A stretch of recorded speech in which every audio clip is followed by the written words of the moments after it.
the Battle of Lexington and Concord is considered the opening battle of the Revolution. Although war had not been officially declared, this was one of the this was the first real battle between the colonists and the British troops. Now, we had the Boston Massacre before, but that wasn't really so much a battle as just an incident. This one was a full-fledged battle.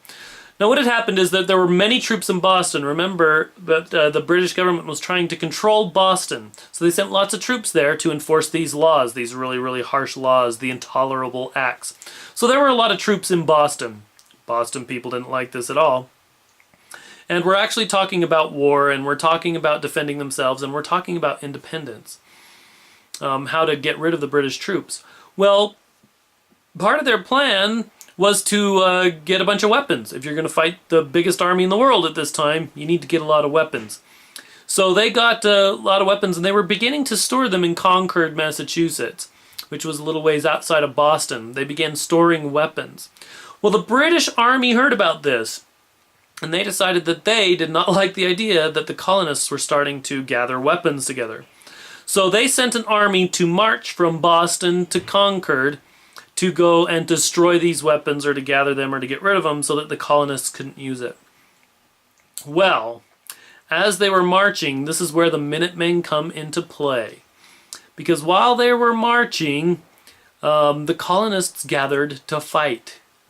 And they began fighting the British armies while they were marching to Concord. They would do it kind of sneaky, hiding in the bushes as they were marching. They would take out as many British soldiers as they could. Which was not a very gentleman way to fight war. You know, war was supposed to be a very formal thing where you line up and then you shoot each other. But the Americans decided to be a little more sneaky.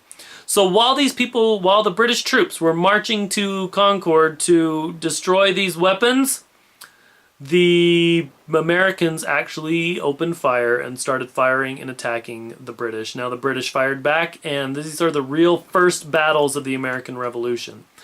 Now remember, at this point, the colonies had not declared independence. They were still colonies of Britain. But when they saw that the British people were trying to destroy their weapons, and when they saw this fighting between them, they were fighting back, it became very clear to at least the colonies in the north that the British troops were not there to keep peace, but they were there to defend and fight the colonies. That these were no longer friends, but these were enemies. So this helped spur on the Second Continental Congress, the important group. The Second Continental Congress is the big important one. They met again, formed a new Congress, met again, and decided what to do. We'll talk about that in the next chapter. But this is the first battle of the American Revolution, the first full-out fight, and it was because the British troops were marching to destroy weapons, and the Americans started to take them out.